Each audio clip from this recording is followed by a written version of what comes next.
अस्सलाम वालेकुम। Education information के साथ मैं हूं मोहम्मद ताज़ीम ताहिर। आज हम एक बड़े ही इम्पॉर्टेंट स्कूल एजुकेशन डिपार्टमेंट के टास्क के ऊपर बात करने जा रहे हैं। एक बहुत ही इम्पॉर्टेंट असाइनमेंट जो कि बहुत जल्द आ रही है वो है स्कूल सेंसस इन्फॉर्मेशन। जी हाँ दोस्तों, स्कूल इंफॉर्मेशन सेंसस का आपको पता है ये अक्टूबर के माह में जो है इस असाइनमेंट को जो है वो कंप्लीट किया जाता है। और इसी तरह इसको इम्पॉर्टेंस का अंदाज़ा आप इस बात से लगा सकते हैं कि एजुकेशन डिपार्टमेंट में बनने वाली तमाम पॉलिसीज़ का इन्हिसार इसी सेंसस डाटा के ऊपर होता है। आपकी रैशनलाइजेशन हो, आपकी डिजिटलाइजेशन का कोई भी काम हो, आपको इसी सेंसस की ज़रूरत पड़ती है और स्कूल स्टैटिस्टिक के लिए भी यही इंफॉर्मेशन जो है वो इस्तेमाल की जाती है। तो सेंसस इतना अहम है तो इसकी एक्टिविटी भी इसी तरह से बहुत ज़्यादा इम्पॉर्टेंट और ये डाटा बड़ा सेंसिटिव होता है इसको फिल करना। तो इस सिलसिले में मैं आपको बताता चलूँ कि 31 अक्टूबर 30 अक्टूबर की रात 12 बजे स्कूल सेंसस फॉर्म तमाम स्कूल्स के लिए जो है वो अपलोड कर दिए जाएंगे, जिनको आप जो है डाउनलोड करके या उसको फॉर्म को प्रिपेयर करके आप सबमिट करवा देंगे 31 अक्टूबर रात 12 बजे तक। वो तमाम पूरा पंजाब जो है वो स्कूल सेंसस फॉर्म 31 अक्टूबर रात 12 बजे तक जो है वो इसको सबमिट करने का पाबंद होगा। उसके बाद आपके एईओस जो हैं कंसर्न वो उसको वेरीफाई करेंगे डाटा को और 2 तारीख को इसकी प्रिंटेड फॉर्म साइन सिग्नेचर के साथ सीओ ऑफिस में जमा होगी। पहले ऐसा नहीं था, पहले आपने फॉर्म सबमिट करवा लिया तो इट्स ओके, लेकिन अब इसकी सेंसिटिविटी को देखते हुए उसके ऊपर हेड टीचर और एईओ के साइन के साथ वो सीओ ऑफिस में जमा होगी कि जो भी डाटा आप दे रहे हैं आप उसके मुकम्मल ज़िम्मेदार भी हैं। तो इसके लिए चूँकि ये एक बड़ा अहम डाटा है, आपकी एक मॉक एक्सरसाइज के तौर पर 25 अक्टूबर से लेकर 30 अक्टूबर तक आप इसको एक प्रैक्टिस के तौर पर अपना फॉर्म जो है वो तैयार करेंगे और उसको आप उसी तरह सबमिट करेंगे और वो आपके कंसर्न एईओ के अकाउंट में चला जाएगा, वो उसको पढ़ के उसी तरह वेरीफाई करेंगे। तो ये एक डाटा जो है उसकी एक्सरसाइज आपकी हो जाएगी ताकि आप बेहतर तरीके से जो है वो 31 अक्टूबर को परफॉर्म कर सकें। अब बात करते हैं जी वो हमने जो डाटा तैयार करना है उसके कौन कौन से इंडिकेटर्स हैं और कुछ नए इंडिकेटर्स हैं, उनके ऊपर भी बात करेंगे। तो जब आप अपना फॉर्म प्रिपेयर करने से पहले सेक्शंस को देखेंगे तो आपके पास 4 इंडिकेटर्स जो हैं वो सेंसस के मौजूद हैं। पहले हम उनके 1 बाय 1 नेम लेते हैं, फिर उसके बाद एक एक को हम थोड़ा सा डिस्कस भी करते हैं। पहला आपके पास ऑप्शन आएगा स्कूल का, जिसमें आपकी यूनियन काउंसिल और ओवरऑल स्कूल के बारे में जो डाटा है वो आपको देना होगा।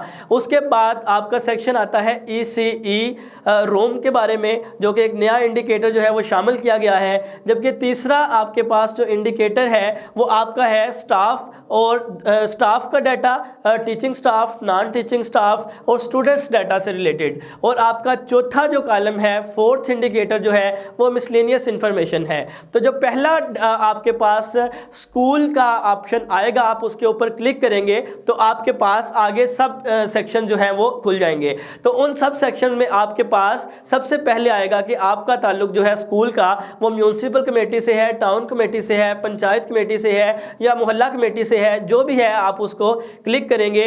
और क्लिक करने के बाद आपके पास जो स्कूल कौंसिल का डाटा जो है वो फॉर्म ओपन होगा। स्कूल कौंसिल के अरकान का डाटा, उसकी मीटिंग्स का डाटा, उसको आप जो है वो कंप्लीट करेंगे। इसी तरह फिर स्कूल की फैसिलिटीज़ से रिलेटेड डाटा आएगा कि बाउंड्री वाल स्कूल में है कि नहीं, इलेक्ट्रिसिटी फंक्शनल है या नहीं, वाटर फैसिलिटी मौजूद है या स्कूल में नहीं मौजूद। और इस तरह से स्कूल के टीचर से रिलेटेड फर्नीचर का डाटा आएगा कि आया कि फर्नीचर स्कूल में अवेलेबल है, कितना फर्नीचर अवेलेबल है, कितना अवेलेबल नहीं है, उसके बाउंड्री वाल, क्लीनलीनेस, मतलब इस तरह से जो स्कूल फैसिलिटीज़ से रिलेटेड डाटा है वो सारा आपको स्कूल के ऑप्शन में फिल करना होगा। फिर हम दूसरे ऑप्शन की तरफ बढ़ते हैं, वो है ECE का डाटा। जी हाँ दोस्तों, ECE को एक नया कॉलम जो है वो शामिल किया गया है। इसके अंदर जो मेजर चीज़ें जो हैं वो पूछी जा रही हैं, उसमें ये पूछा जाएगा कि क्या आपके रोम में आपके स्कूल में ECE रोम जो है वो आपको दिया गया है गवर्नमेंट की तरफ से।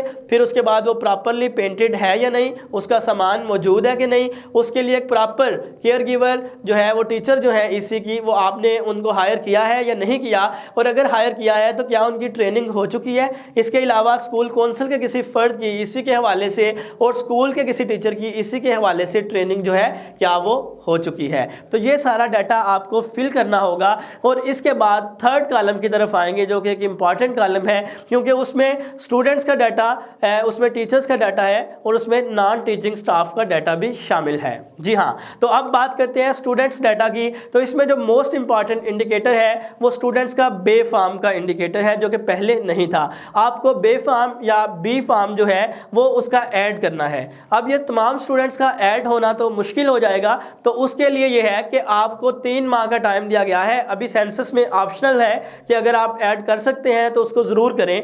दूसरी ये ऑप्शन है कि स्कूल में आप आने वाले बच्चों को दाखिला तो दें, उनको मना ना करें, लेकिन उनको 3 माह के अंदर अंदर उनके बे फार्म जो है वो लाजमी मुकम्मल करवा लें, क्योंकि 3 साल के बाद आप कोई भी बच्चा जो है वो बे फार्म के बगैर दाखिल नहीं कर सकेंगे। तो बे फार्म का होना बहुत ज़्यादा ज़रूरी है। इसके बाद हम बात करते हैं जी, कुछ बच्चे ऐसे होते हैं जो डिसेबल कोटा में आते हैं। कुछ बच्चे आपके पास ऐसे हैं जिनको कुछ पैसे गवर्नमेंट देती है, वो ब्रिक किलन के बच्चे हो सकते हैं, भट्टे के पे काम करने वाले, या मतलब वो कंडीशनल कैश ट्रांसफ़र सीसीटी से रिलेटेड जो भी मतलब गवर्नमेंट बच्चों को एक्स्ट्रा फंड पे करती है, उन बच्चों के लिए ये ज़रूरी है कि आप उनका बे फार्म नंबर जो है वो ऐड करेंगे। वो इसलिए ज़रूरी है कि NGOs या हायर लेवल पे UN जो सपोर्ट करता है, जो फ़ंड डोनेट करता है उन बच्चों के लिए, वो चाहते हैं कि उनकी प्रॉपर जो है वो स्क्रूटनी हो सके कि ये डाटा फेक तो नहीं। उसके लिए वेरिफिकेशन के लिए बे फार्म का होना बहुत ज़्यादा ज़रूरी है। अब हम अगले कॉलम की तरफ बढ़ते हैं। स्टूडेंट डाटा से रिलेटेड तो बात हो गई। इसके बाद हम बात करेंगे टीचर्स डाटा से रिलेटेड, और टीचर्स डाटा में आपने ये बात नोट करनी है कि टीचर्स का पर्सनल नंबर जो है वो लिखना बहुत ज़्यादा ज़रूरी है। इसके अलावा टीचर्स डाटा में एक आपके पास नया कॉलम है बाकी सारे डाटा के अलावा, वो है आपका इनिशियल अपॉइंटमेंट।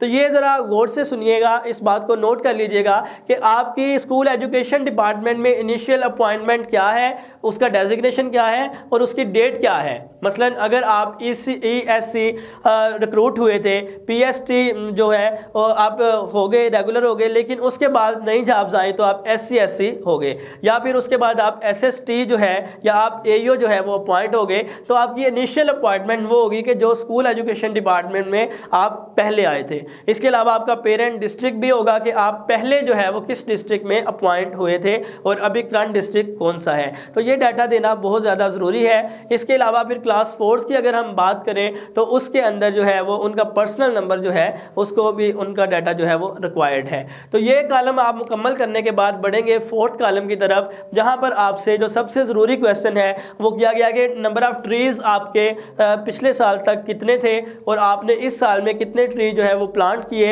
इसके अलावा एग्जिस्टिंग ट्रीज़ आपके पास कितने हैं, क्या आपने उनका कोई लैदा रजिस्टर तैयार किया है या नहीं किया, या इस तरह से स्कूल से रिलेटेड जो फर्नीचर से रिलेटेड या स्कूल के ट्रीज़ से रिलेटेड जो आपका डाटा है। और एक और बात, लाइब्रेरी अगर स्कूल में मौजूद है तो उसका डाटा, या कंप्यूटर लेबॉर्ट्री अगर मौजूद है तो उसका डिटेल से डाटा जो है वो आपको फिल करना है। ये आप मुकम्मल कॉलम करने के बाद जब आप अपना फॉर्म जो है सबमिशन के लिए उसे प्रिपेयर करेंगे तो वो सारा डाटा आपके सामने आ जाएगा।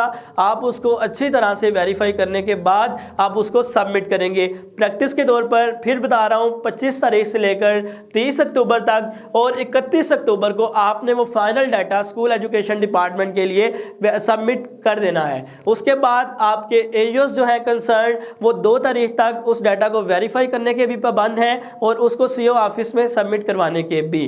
जी हाँ दोस्तों, इंतहाई इंफॉर्मेटिव वीडियो है। इससे रिलेटेड आपको कोई भी क्वेश्चन हो तो व्हाट्सएप नंबर नीचे जो है दिया गया है, आप उस पर भी रब्ता कर सकते हैं और इस असाइनमेंट को हम खुश असलूबी से ताकि टाइमली जो है वो कंप्लीट कर सकें।